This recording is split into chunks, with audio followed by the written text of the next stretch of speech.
An artist's job isn't about capturing all the details. It's about interpreting.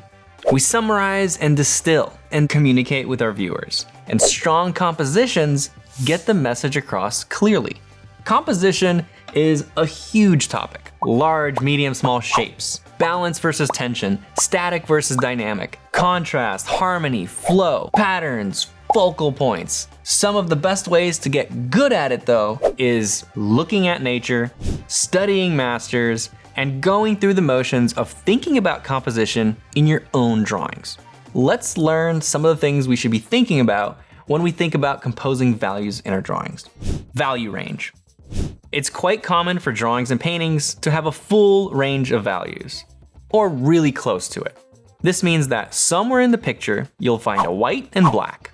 A full value range gives you maximum contrast to work with.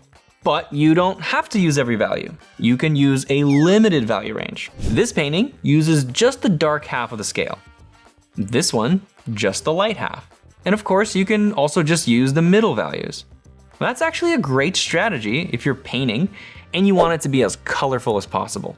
The most intense colors are in that middle range. When you add black or white to any color, you lower the chroma. Whether you have a full range or a limited range, you can also limit which values you use within that range. You can split a full range into 2 sections, using just the values at the 2 extremes and nothing in the middle. Or you can split a range like this, or like this. The options are limited only by your imagination.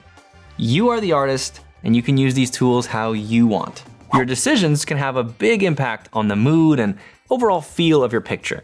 And sometimes it could be a very important part of someone's style. For those of you just starting out with values, the most important thing regarding ranges is identifying the extremes. Where are the lightest lights and the darkest darks?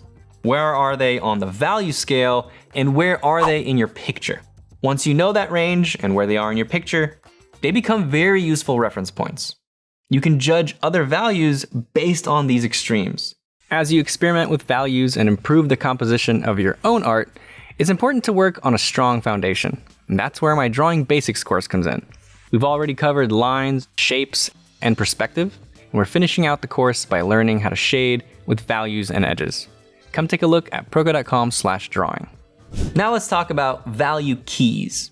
This has to do with how you distribute values within your range. You might be using a full value range, but how much of each value are you using? Both of these paintings are utilizing a full range of values from white to black, but the first one appears much darker. Here's a histogram that shows the value distribution. The peaks show which values are more common, and the dips show which values are rare. The first painting appears darker, not because of its range, but because it's heavy on the dark half of the range. This is called low key. When the values are heavily distributed on the lighter side, that's called high key. A drawing or painting can be any one of these extremes or anything in between. When the distribution is fairly balanced or very heavy on the midtones, this is called mid key. Limiting your range to say just the darker half of the value scale would force that painting to be low key. But again, I just want to clarify that it's not just about limiting your range to lighter or darker. You can have a pure white in a low-key painting as long as the painting is dominated by the darks. This value range might suggest low-key, but the value distribution makes it high-key. Value keys can have an effect on the mood of the picture. A dark, low-key composition can feel dramatic or mysterious. A light, high-key composition can feel airy, open, or calm. When you're thinking about the value range or key of your pieces, consider the context and narrative. Adjust the values to support the story and resonate with the subject matter. One nice trick is to use a rare, high-contrast value. In a low-key, dark painting, a few very light shapes will stand out the most. No matter where you put them, the white shapes yell for attention. It's the same in reverse too. And if you're thinking this is just because they're small shapes, they're more detailed, well, let's scatter a bunch of small black shapes in there. Your eye still goes to the light shapes. They're unique, and they have a high contrast against the rest of the picture. As Seth Godin puts it, they're the purple cows. If you're driving down the road and all you see are brown cows, and then you see a purple cow, it's gonna stand out. Now, you don't have to have a purple cow in your drawing.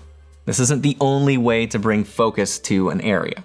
You can have a balance of values and still have a clear focal point with shapes leading the eye or more detail in the focal point. There's no correct answer to how much of each value to use, but it's useful to consider it. You get to ponder on it and decide which distributions match your vision and preference. Value hierarchy. In the level 2 critique video from the last project, where we simplified our thumbnails down to 2 or 3 values, we saw how the placement of value thresholds affects which part of our picture feels more important. One option is to prioritize the difference between light and shadow. Another is to make the objects pop against the background. By managing value relationships, you create a hierarchy of importance that guides the viewer's eye through the composition. Is the object as a whole more important? Or are the light and shadows showing the forms more important? Well, that's up to you. You don't have to stick exactly to the values in your reference. You can change the reference to suit your needs. You can increase contrast in key areas, reduce it in others, or even invent new value patterns that serve the story you're telling. These value hierarchies show the viewers what matters most. Like a well-structured article leads the readers through the key points. For example, you might emphasize the face in a portrait by using higher contrast within and keeping the background simpler. You can tone down the highlights in the hair, and now instead of distracting from the face, the hair is a frame around it. It's typically a good idea to avoid spotty values that break unity. When in doubt, make related areas share related values. Let's analyze this painting by NC Wyeth. So the histogram of the painting reveals 4 distinct value groups. By splitting the values at the dips in the histogram, we see that the lightest value is the mountain, the next lightest value is the sky, the darker value is the foreground rock, and the darkest value is the man. Also very interesting, the 2 lighter groups represent the background, while the 2 darker groups represent the foreground. These are deliberate choices by Wyeth. This is one of the most perfect examples of value hierarchy I've ever seen. And remember when we used line weight to create unity and hierarchy? Well, sometimes we need more than just lines. Take a look at this drawing by Jeff Darrow. There's so much detail that at first glance, it's hard to understand what's happening. It's beautiful. You can get lost in the design. But notice what happens when he adds color, or even just values. Suddenly, things become clearer. The value groupings define the silhouettes of the bodies, separating them from the ground plane. As you move forward with your own work, experiment with these concepts. Try creating the same scene with different value distributions. See how it changes the feeling, the focus, the story you're telling. Don't be afraid to push the extremes or try subtle variations that speak to your artistic voice. And keep doing those master studies. Now that you know these tools, studying the masters can help you understand how to use them. By the way, I made a little value study tool over at proko.com/values. You just load in a painting and add some value steps in this gradient bar. The histogram up here shows you how much of each value is in your image, which can sometimes help you identify the major value groups. You can also adjust the number of steps with this slider, and then click distribute if you want them to be evenly distributed. The simplicity slider simplifies the shapes and removes details. And then down here, you could see the value distribution and a little indicator below that telling you if your image is high key, mid key, or low key. Oh, and then there are 2 view options that you can toggle between. If you're in the single image view, you can click and hold the image to switch between the original and the value study.